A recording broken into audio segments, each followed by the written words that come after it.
You're listening to the Educated Cowgirl Podcast, Season 3, Episode 2. Hey Cowgirls, are you ready to leg up in your business or in your educational journey? Are you looking for how you can build your confidence in yourself to achieve your goals? Well, today's episode is what you have been waiting for. I am sharing a conversation with two incredible ladies who are sharing about how you can take your business to the next level. You may have listened to me talk about Bossmares in previous episodes on this podcast, but today we are diving deeper into this incredible organization and their business and education grants they offer to help businesswomen in the Western industry pursue their passions and dreams.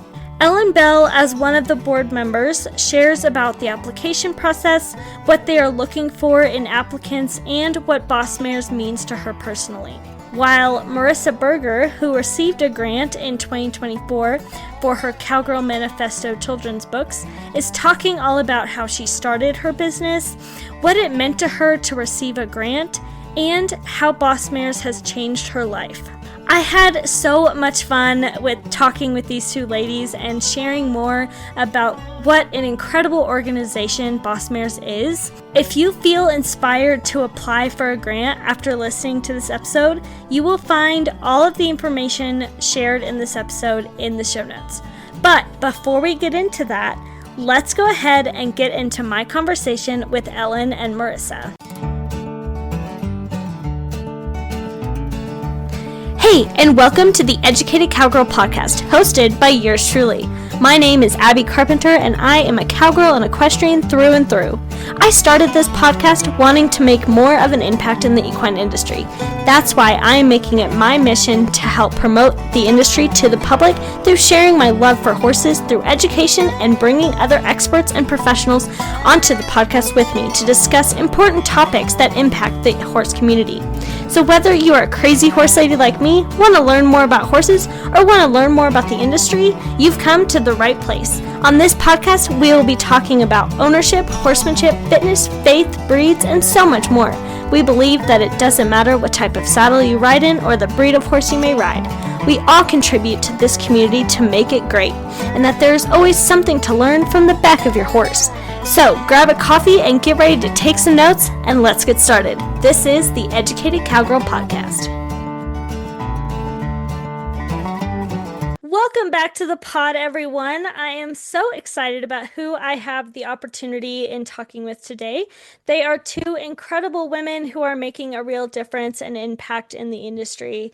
Thank you both so much for taking the time to come on and talk with me.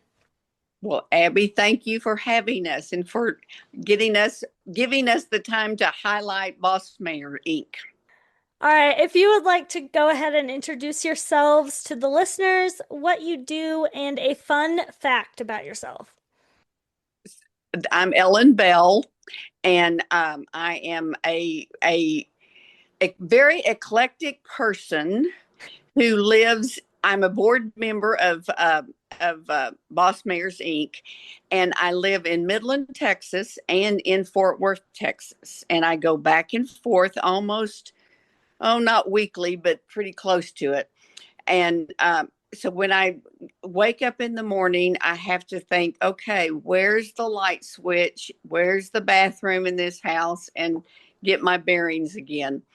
But lately, we have been very, very busy with one of our projects, my husband's and mine and my family's, Amy Bell Charities, where we do water wells, and we try to feed children that are in need all over the world, but we are especially highlighted in Africa, and we go to Africa a lot.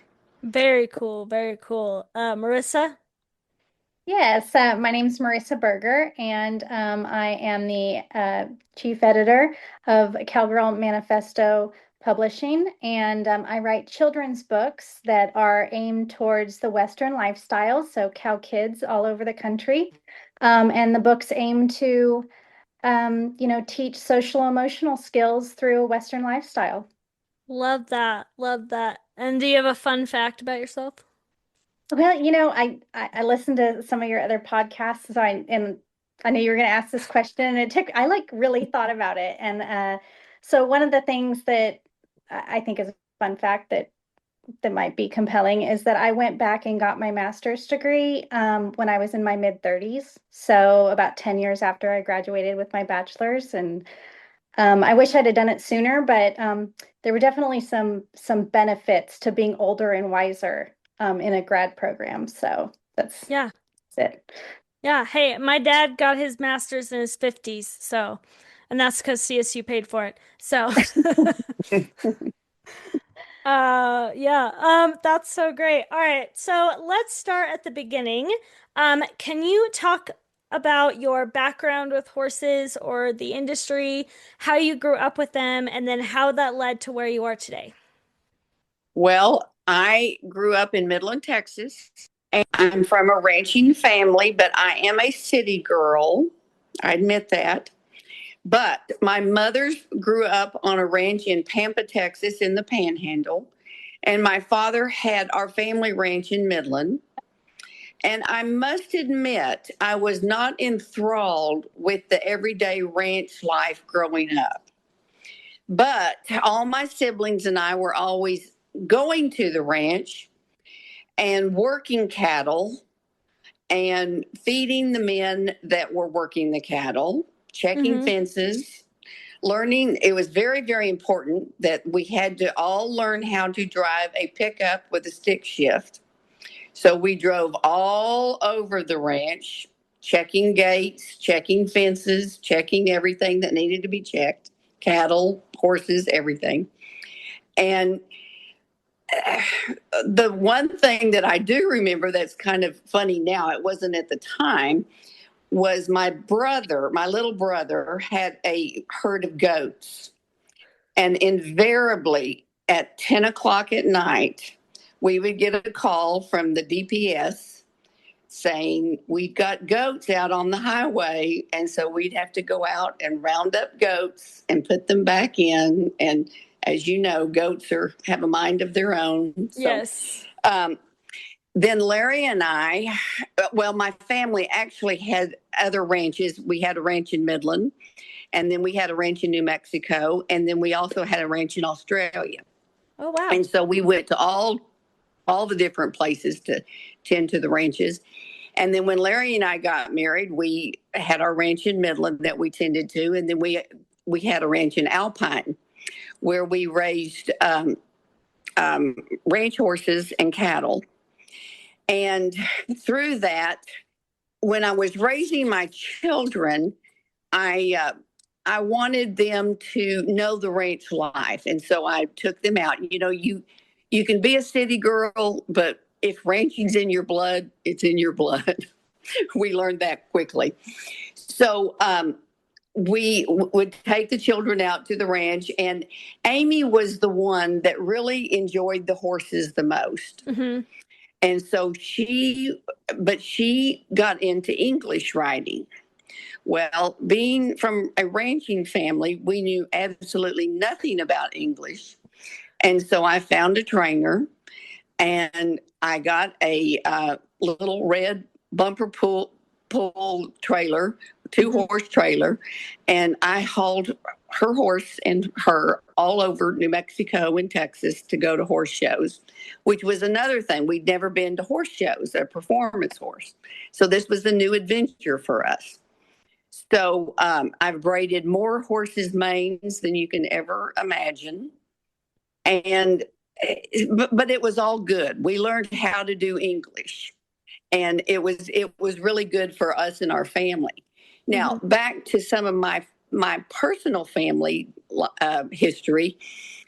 The we bought a place in Brock after we sold our place in Alpine. We bought a place in Brock, Mm-hmm. and we got into performance horses.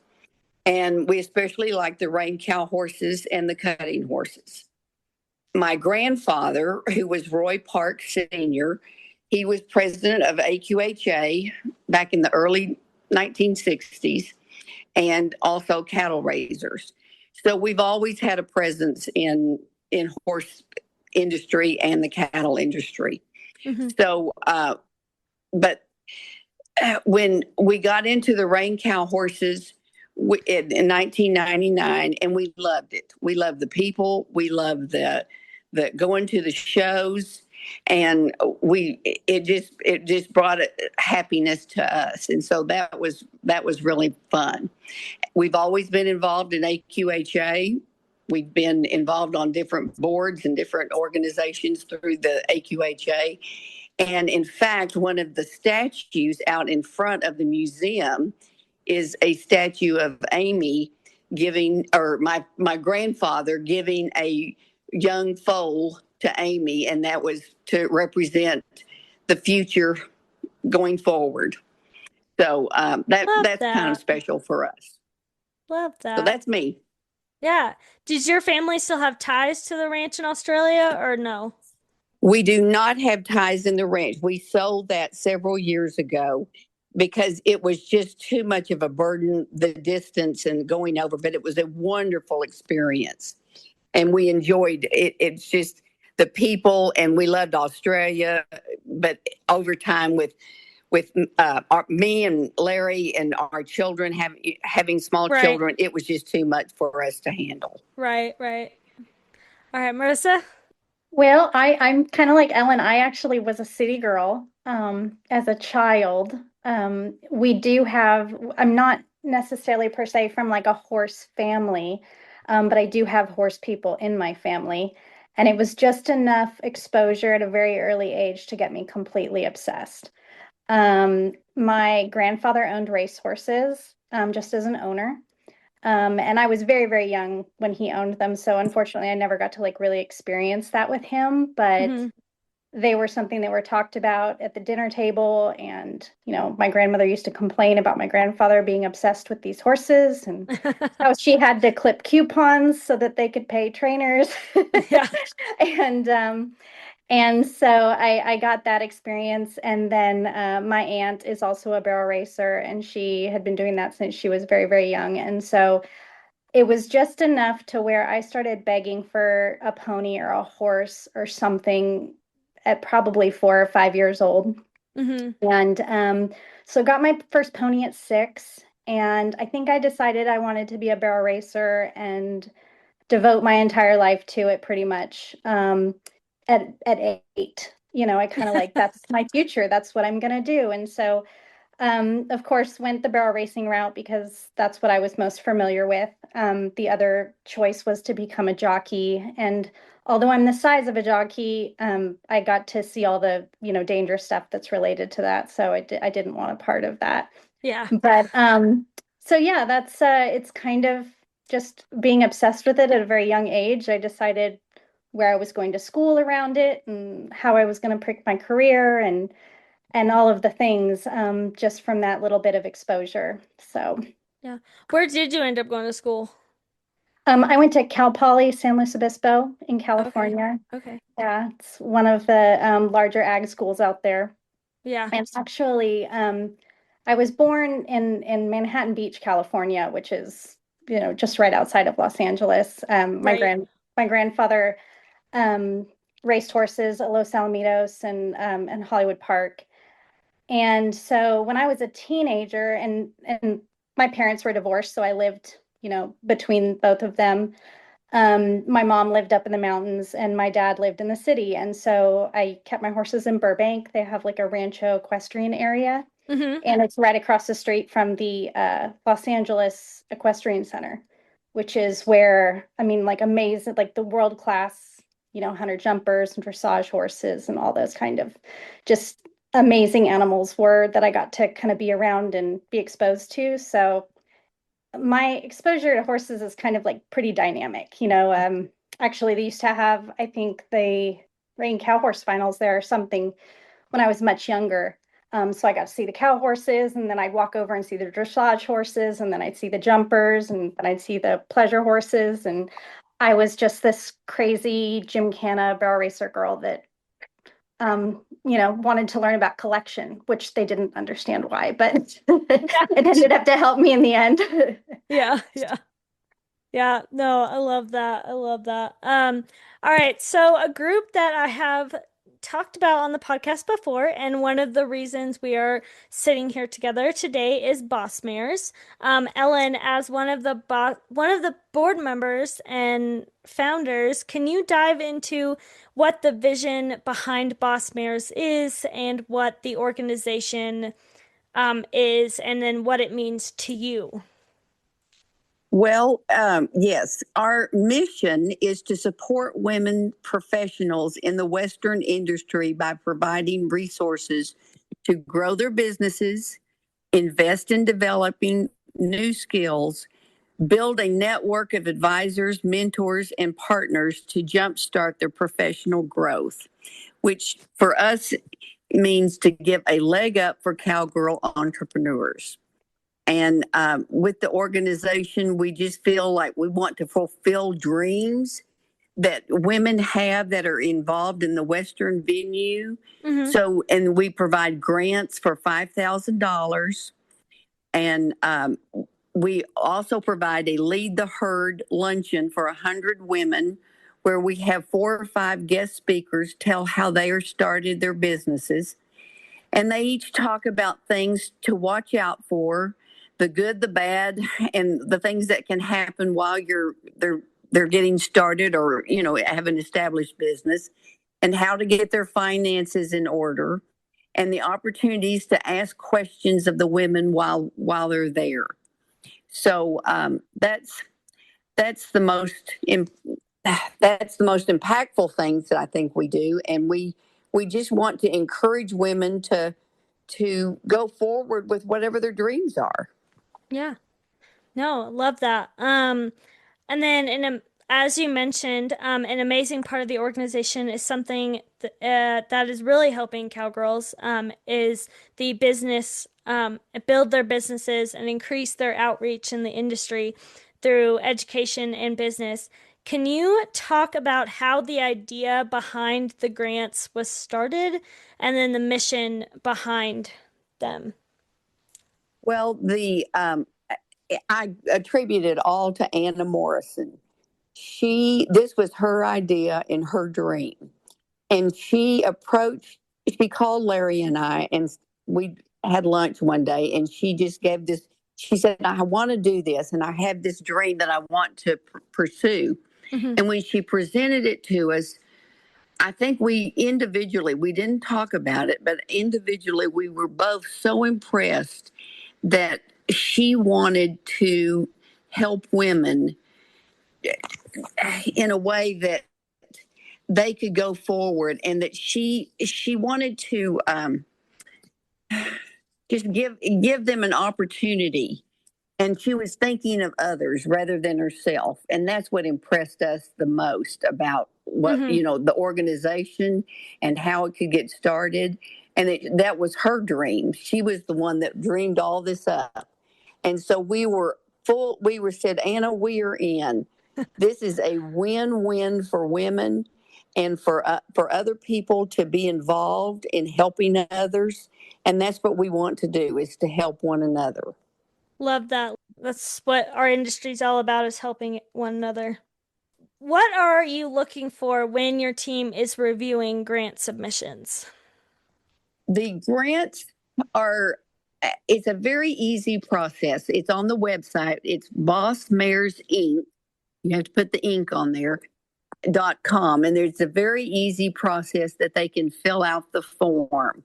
And the forms are actually the grants applications are out right now, February through March 31st. You go to the website, it's step-by-step process, and you fill it out. And we want to know about your business and goals, and how the money will be spent, and how it's going to impact the life of the recipient, and what their dreams are.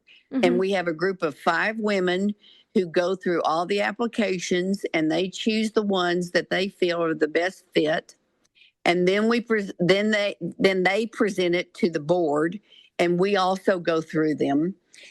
And last year we had 53 applicants from 13 states apply, which we were just thrilled for that. Mm-hmm. And the applicants are very diverse in that they are all they're not all, but they're all horse or ranch or land involvement, and they're horse trainers, upholsterers, authors, artists, photographers.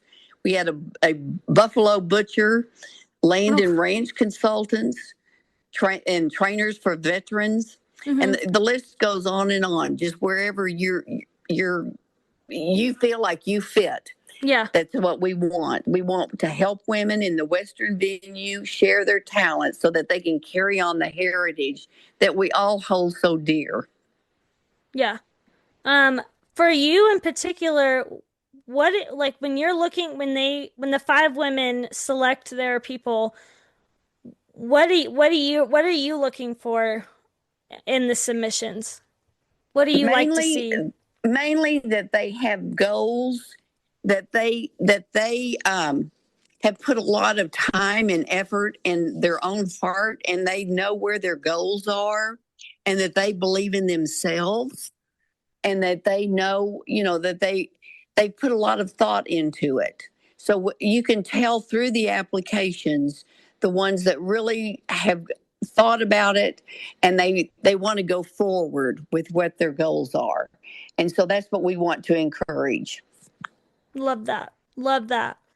All right, so Marissa, as one of the grant recipients from 2024, can you talk to us a little more about Cowgirl Manifesto, how it all got started, your goals, and then what prompted you to start writing the children's books? Yeah, so Cowgirl Manifesto actually started as a blog in 2011, and it was kind of on the cusp of when social media was starting to get popular, and so people were still reading blogs. And um, I found that there were a lot of things, particularly in the barrel racing world, that like people just weren't talking about because nobody wanted to say them to your face. Like Right, it was pre-social media, so like people were still guarded about what they said because you had to say it directly to somebody's face. And I'm not right. saying I made dramatic posts or anything, but one of the first posts that I wrote about was actually called Winners, Whiners, and Barrel Racing Timers. And it was just basically about being able to lose and take it well and be a good sport about it. And, it's one thing to like say you're a good sport, and it's another to act like a good sport. And, your hauling partners are the ones who get in the truck with you and they get to see how you actually act. And so that's what that blog was about. And I just felt it on my heart. And so I wrote it out, and it kind of went viral for what was viral back in those days. And it just surprised me. I thought, oh wow, like we're all thinking these things, but people aren't reading them because nobody's writing them. Right. And so I can't remember, all the topics, but just slowly, if something came to my mind, I'd write a blog about it and it'd get shared on social media. And that slowed down a little bit, just with the nature of social media becoming more popular. And so blogs kind of fell off. In that time, I was contacted by a lot of companies to do reviews for products. And so I would do product reviews instead of blog posts. And it just kind of has evolved. And so one of my bucket list things was to write one or more children's books in my lifetime. And I had an opportunity. Well, I don't know. I almost feel it's like a God thing. I was hanging out with an old cowboy friend, and he told me a story about how he accidentally roped a hawk one time out in a pasture while he was working cattle. And I said, "You did not. That is the tallest tale I've ever heard." And he said, "I did." And he went inside his house and he got his flip phone. I don't know how it was still charged because we all know that those are very old. Yeah. And he turned it on and he showed me the pictures of him roping this bird. And I said, "Well, like what happened to it? I'm kind of concerned about the bird." Right. And he goes, "Well, I got him loose and he flew off. He was fine." And he was a real rough and tough cowboy. And but he genuinely cared about the bird. Like he didn't mean to rope it. Like he was Right. playing around and then he accidentally roped it and then he felt bad about it and he turns the bird loose. And in that moment, I just felt this like poem come over me. And so I pulled my phone out and I wrote this poem, which later turned into Coy the Caring Cowboy, which was my first children's book. And so I just sat down and figured out some things on Canva and did some research and learned about Kindle Direct Publishing. And I think I might have listened to a couple free webinars that, were just out there on the internet. And I Right. thought, okay, well, I'm writing this book now. And so I did. And, skip forward, I want to say a year or maybe year and a half or so, I came across Bossmares post about their Mm-hmm. grant program. Mm-hmm. And I always wanted to do it more. I wanted to write more books. One of the things that I wanted to do was invest in an illustrator. Mm-hmm. And so that's what the Boss Mares grant allowed me to do.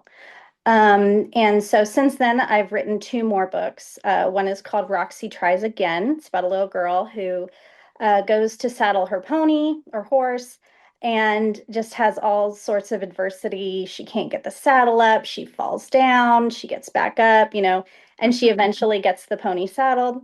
And then the second one, which is the one that just came out, is called Edith the Encourager. And Edith is just a voice of encouragement to all of her friends, even when she's feeling down. And so that's the second, or actually the third book. So, Boss Mares, when I came across it, I read it at first and I thought, oh, this is for somebody like me, Right. like it's written for somebody like me. I should go after it. And I really respect this for the approach that Boss Mares has taken because they do want you to have goals. They do want you to have a clear idea of what you're doing. Um, and be able to say this is what I aim to do in the future.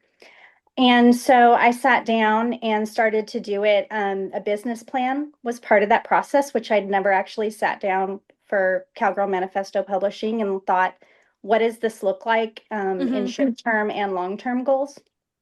And so it made me work through it. And Right. I thought, you know what, if nothing comes of this, if I do not get the grant, if I never hear from them, then it was a good practice in Right. going through the process and making me think about where I want to see this business go. And so luckily I was awarded the grant, which I will forever be grateful for. And in addition to the grant funds, which allowed me to hire an illustrator, which I'd love to talk more about if you're interested in hearing. uh, I also have gotten to meet these wonderful people and Mm-hmm. network and go to the luncheon. And the energy in the room at the luncheon is just amazing. Right. It's just been like tenfold. It's just been a great experience. Yeah, no, that's fantastic. So you self-published or you went through a publishing company? No, I'm completely self-published. Okay, okay.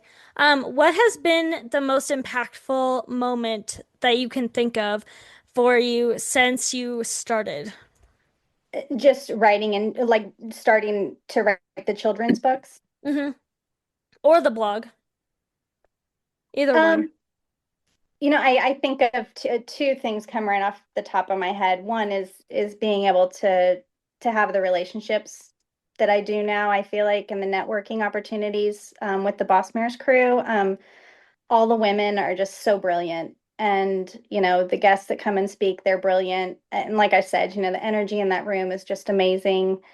So every year, and I've been to it twice now, it just kind of hits me. I almost get emotional about it Right, because I wish you could bottle that and sell it to people. Like the right. feeling that it is to be around that many women that all are ambitious and willing to fail their way through to success, who understand that hard is just the way it is, Yeah. so that, and then also, and I think I may have told this story before, but um one day I was at a barrel race and there was a little boy who was pretty upset because he was having to wait at the rig with his big brother while his parents were riding, and they were safe, they were fine, but he was kind of throwing a little bit of a tantrum. And so I went over and checked on him just because a kid crying in a parking lot is enough to make me say, "Hey, you guys okay?" Yeah, yeah, And the big brother was like, "Oh, he's fine. He's just being a baby." And I said, "Oh, okay, well,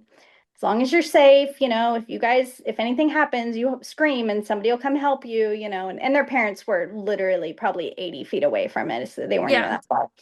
And so I just happened to have some books in the Hmm. in the truck, and I thought, well, this will kind of keep them busy. And I really, I don't have kids of my own, and I get to pretend adopt a lot of my friends' kids, and I know how they act, but I'm Aunt Marissa, right? Like I don't know if they just like my books because I'm Aunt Marissa or if they like actually like the books. Right. But I brought the books over and handed them to them, and I didn't think they'd be interested because there's so many screens in this world, so I didn't know if that was going to be interesting to them, and they loved it and the look on their face. And I've done a couple school visits and I've seen that same look in the kids' faces, and that just makes me think, oh, it's worth it. Like Yeah. this isn't about selling books. Um, and it is. I mean, we're business women, right? But that you can't buy that. You can't buy the look on a kid's face when they're sincerely appreciative of receiving a book and they look forward to reading it or looking at the pictures or whatnot. And that's one of the things that I think is really neat about, my books in particular, is that they're geared towards the Western lifestyle. That's one of the things that I really missed. I felt like as a kid, I wanted to read about horses and tractors and things that maybe a normal girly girl wouldn't want to read about. Right. Yeah. And so I think they like that, like in Edith the Encourager, it starts off in a rodeo arena. And Hmm. so, it gives them something to read that they're familiar with. Hey, horse lovers! I hope you're loving this episode with Marissa and Ellen as much as I am. But let's take a quick break to thank my partner, then we will get back into it. Since we are talking about goals and the future of the equine industry, are you ready to dive deep into the DNA of your equine companion? Well, thank you to Edelon Equine Genetics, you can do just that. Their team of top geneticists, tech experts, biologists, and professional equestrians, Edelon strives to create meaningful and useful information to horse owners to improve the lives and health of your equine athletes and understand more about their performance traits, breeding potential, and other attributes. They deliver rapid results from their Class 1 rated lab so you can make informed decisions quicker than ever before. With Edelon, you can not only identify potential health risks, but also, using their Build a Horse feature, you can even predict future foal outcomes. I have played around with this feature myself, and this interactive platform really is so informative and gives you a detailed breakdown of your horse's ancestry, temperament, color genetics, and so much more. Talk about being prepared for your horse's future and for yourself. Unlock the genetic potential of your horse and head over to etalondx.com, that's ETALONDX.com today, or click on the link in the show notes to shop their Pro 2.0 Plus Ancestry Equine DNA Test and use code COWGIRL5 to get a special discount on your DNA test bundle. Discover the secrets hidden in your horse's DNA and take your horse goals to the next level. Yeah, no, I love that. I love all that. So you mentioned that the grant helped you hire an illustrator, but what did it mean to you to have that kind of support from Bossmares when you were selected as a recipient? Oh, it just means the world to me. It still means the world to me. It's one thing to have a thought and a dream and a passion to move in that direction. And it's another for somebody to validate it. And that's what it Hmm. felt like. It felt like validation, like, oh, this isn't me who thinks this is important. Now it's other people think this is important too. And they're willing to help me out. And, it's just, I don't know, it's heart stuff, right? Like Yeah. you think about the impact that it's made. Anytime anybody, just is so excited to get the book, it's like tenfold all over again. Yeah. No, love that. All right, so it's not just the recipients that benefit from this program, but also the donors who help fund these grants. Ellen, would you be able to share a little bit about how important the donors are? Well, the donors are the backbone, believe me. But first of all, I want to say that Marissa is like our poster child. She just gave a beautiful, beautiful scenario, and I appreciate that so much because at the Lead the Herd, and for those that have been there, Mm-hmm. it's become a reunion.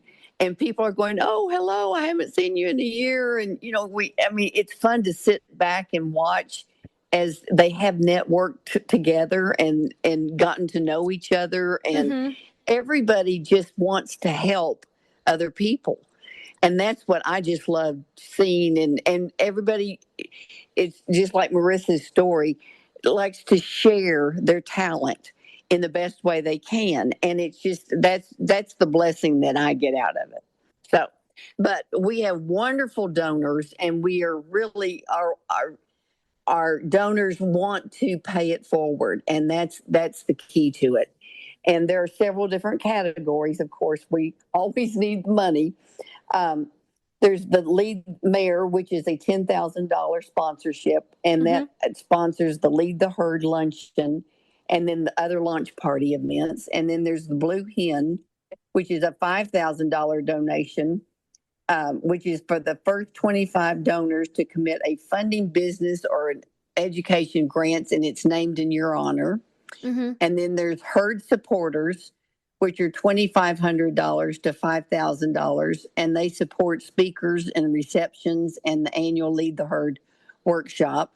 Mm-hmm. And then Remuda members, which are $100 to $499, which are also give, excuse me, the donors to support the businesses and education grants through the grant funding. So, and right now we have a temporary program, which is Herd of Honor, where you can give $100 per recipient to honor them in a special way. And when the donor makes a contribution honoring this other person, this other woman in their life that's made an impact, they are nominated with the Herd of Honor. They will receive 2 Twilly scarves, which is our wonderful little twirly fringe scarves. Mm-hmm. One of them goes for them, and the other one goes to their special person. And so we can only give grants out according to how many donations we get to provide the grants. So we're always raising money, and we need it every year. But it's just we've had some wonderful supporters, and we've had more get on the bandwagon. And once they go to the luncheon and they see and hear the programs, they're going, oh my gosh, this is a good thing, and I want to be a part of it. And so that's what we encourage people to do, is be a part of it. Love that. I love that. So how do you think these grants and Bossmares will have the biggest impact on the industry and then the future generations of cowgirl entrepreneurs? Well, I've already seen it change their lives. I mean, it's changed lives for the recipients, and it's changed lives for the ones that just go to the luncheon and hear the speakers. They don't always go just to get the information to want a grant. They want to get the education and to hear the speakers and to meet other people. So it's a networking thing, and it helps them fulfill whatever their goals are, and it gives them an opportunity to gain more confidence in their businesses and in themselves. And so I think that's the one of the most impactful thing. And to hear these stories of some of the women that just said, oh, I didn't have the courage, I didn't want to do this, I didn't know how to do it, I didn't have, once they are can realize that they can just jump in, do the application. They may not be a recipient every year, Mm-hmm. but at least, just like Marissa said, it gave her, she put some thought into what she had, her business and the Yeah. goals that she had to go forward. So that's what, we want to help women. We want to help them go forward.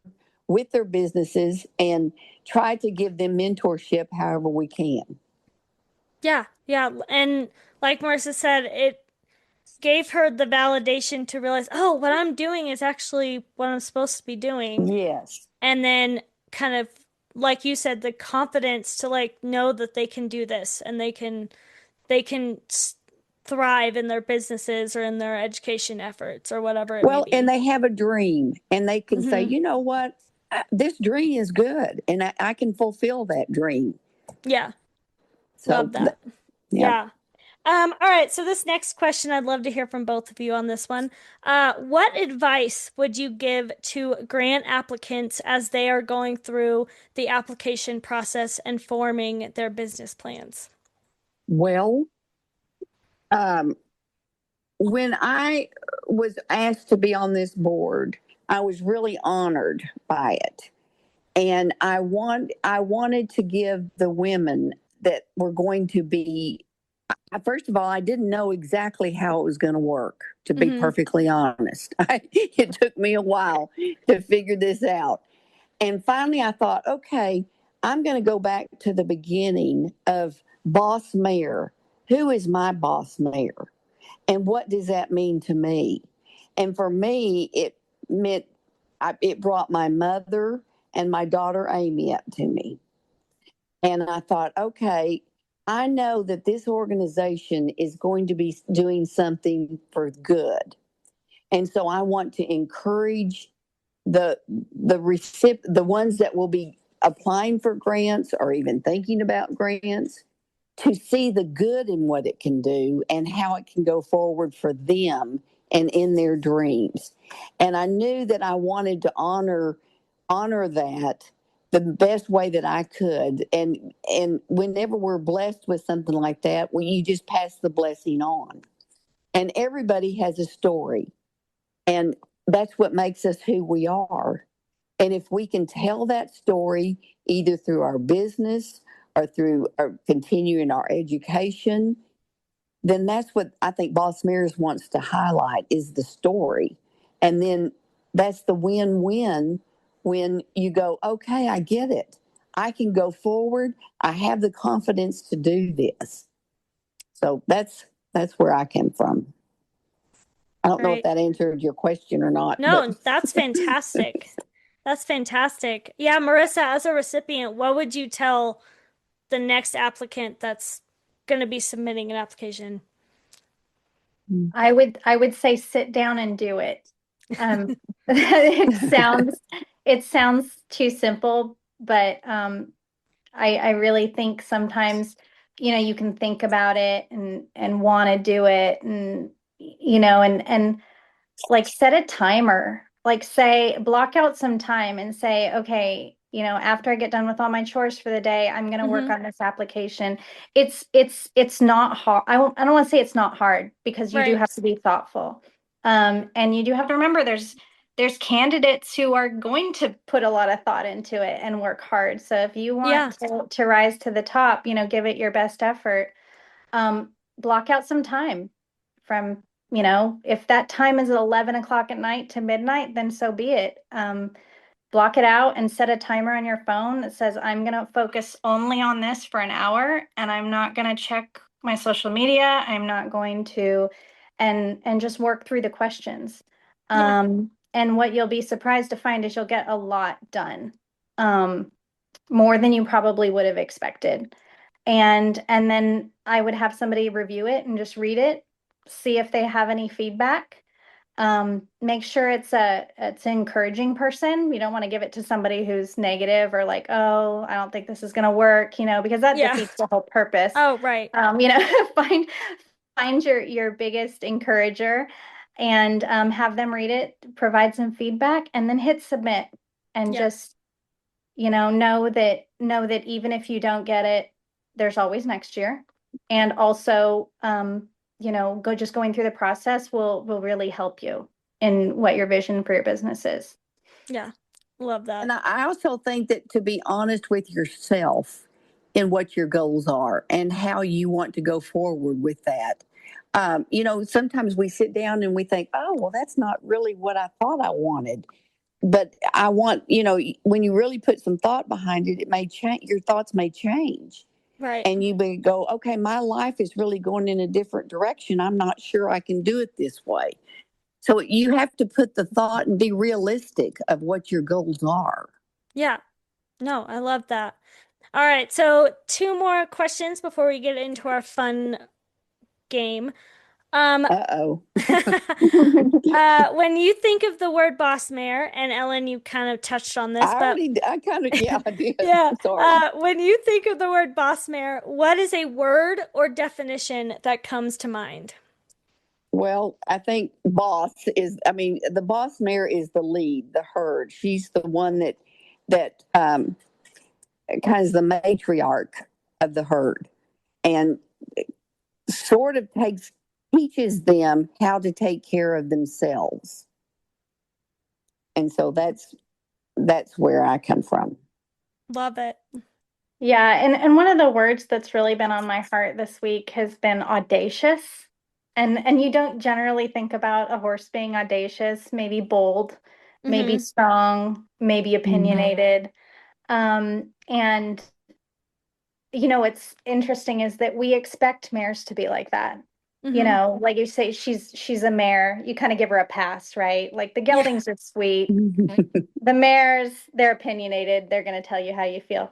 But Yeah. as a woman in the world, we're almost, like we have to straddle this line of like being polite and strong at the same time. Like we're not given the same grace as a mare is per se.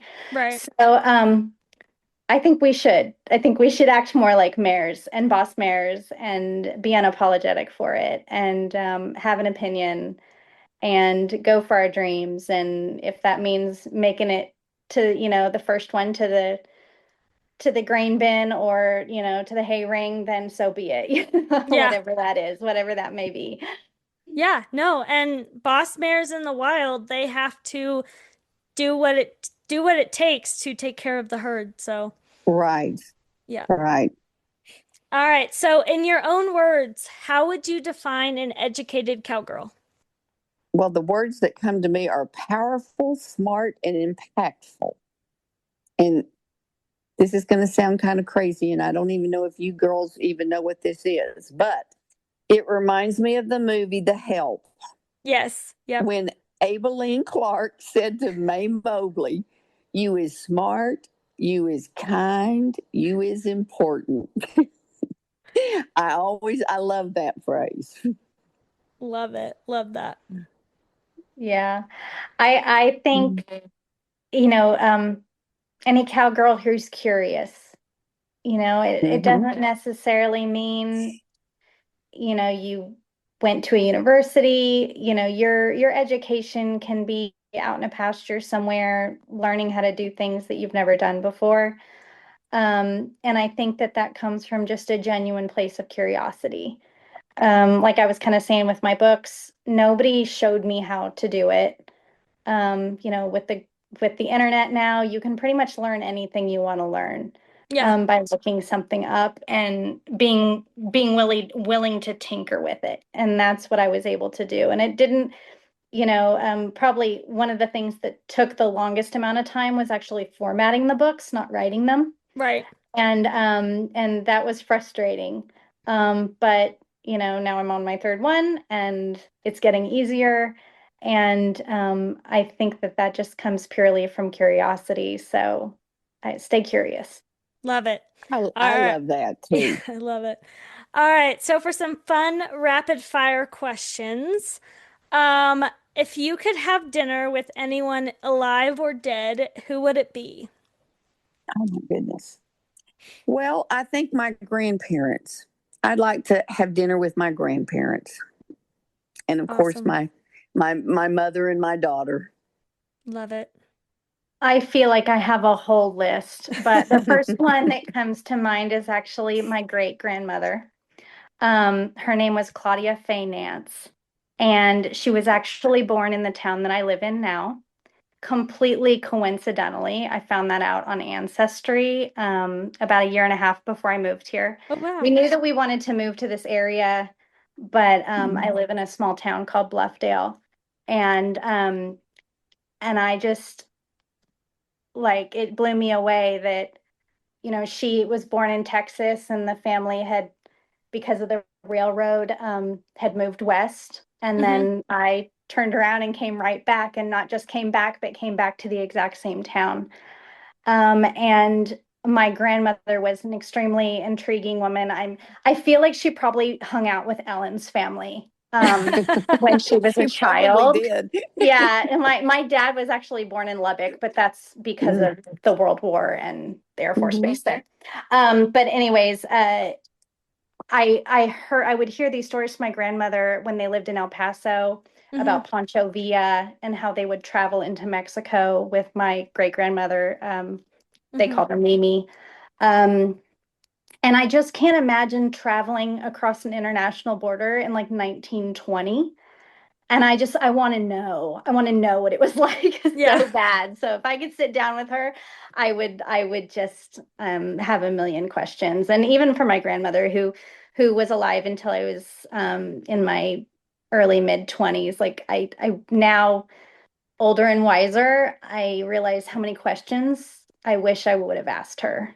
Yeah. And I mean, just women um, were were amazingly strong. I mean, I think they're amazingly strong now, but I just can't even imagine what that must have been like. And even my mom's side of the family, with those women, my grandmother on my mom's side and her two sisters moved from Kansas after their parents had passed away on their own. So like I really just want all the women in my family to like sit down and Yeah.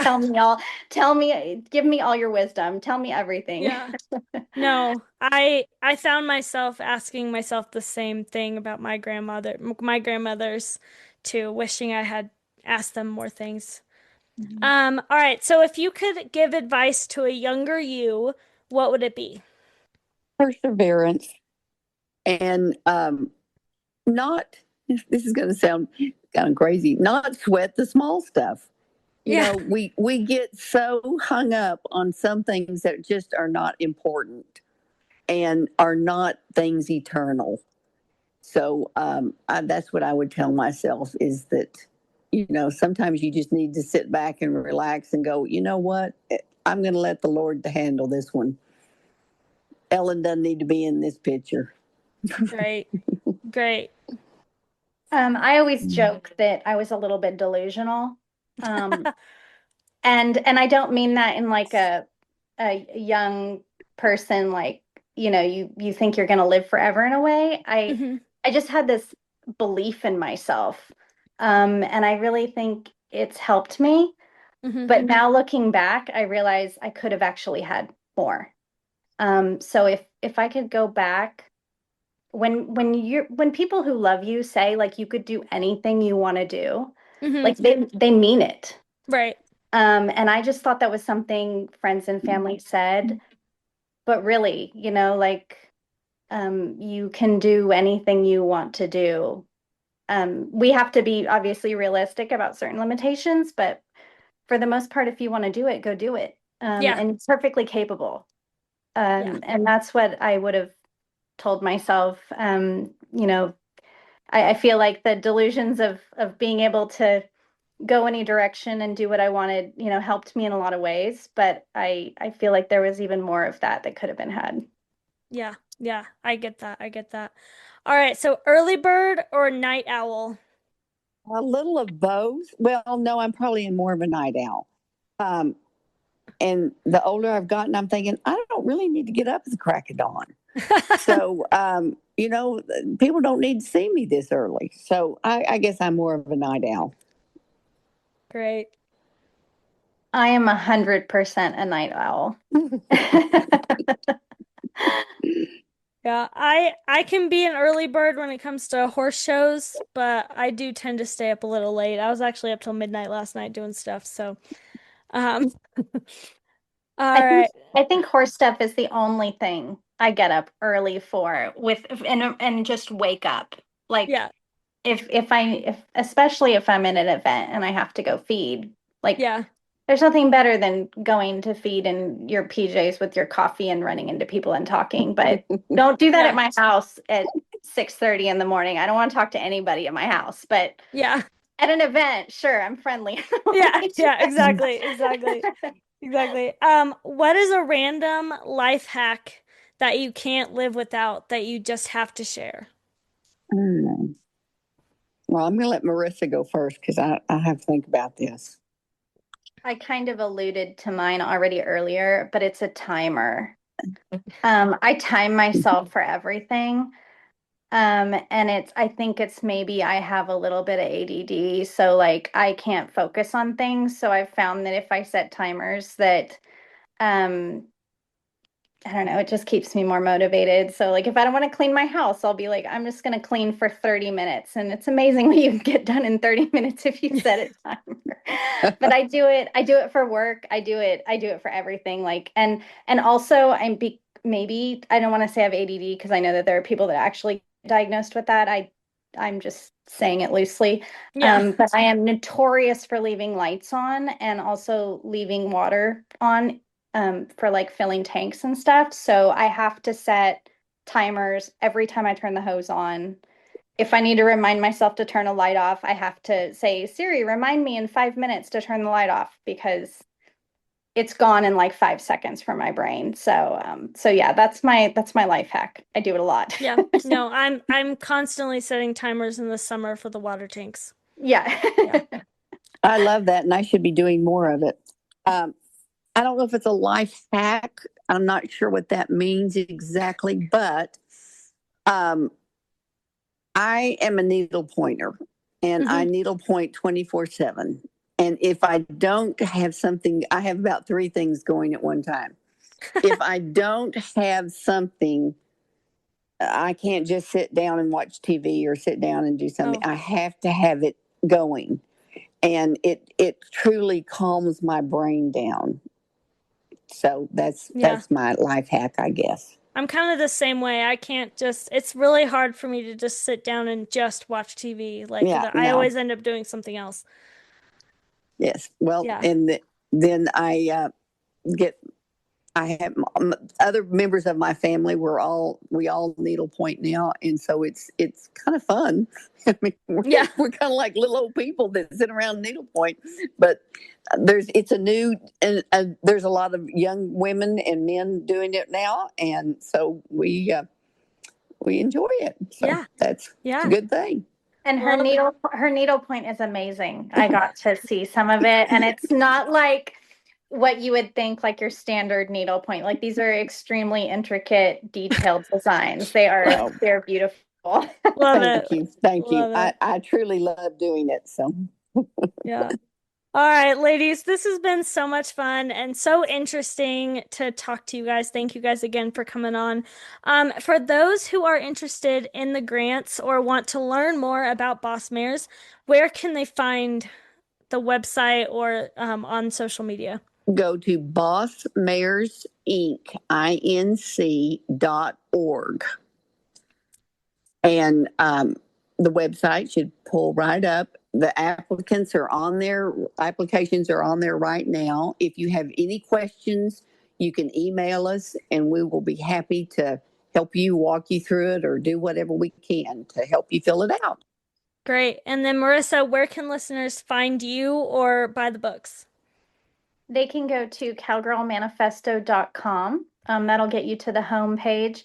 But if you want to look in particular at the children's books, I offer signed books on the Cowgirl Manifesto webpage if you just click on children's books. And they are also available on Amazon. And there are some, for those of you that are in the DFW area, Roxy Tries Again and Coy the Caring Cowboy are stocked at Teskey's. Love it. Thank you, guys. Thank you. Thank you so much for listening to this episode of The Educated Cowgirl. I hope you enjoyed it, learned something new, and will come back for more. In the meantime, if you would like to continue to support the show, make sure you hit that follow button on whichever platform you're listening on, follow me on social media, and make sure to leave me a rating and review on Apple Podcasts. And if you really want to share the podcast, make sure you tag me in your Instagram stories at The Educated Cowgirl. But for now, stay blessed and ride on, cowgirls.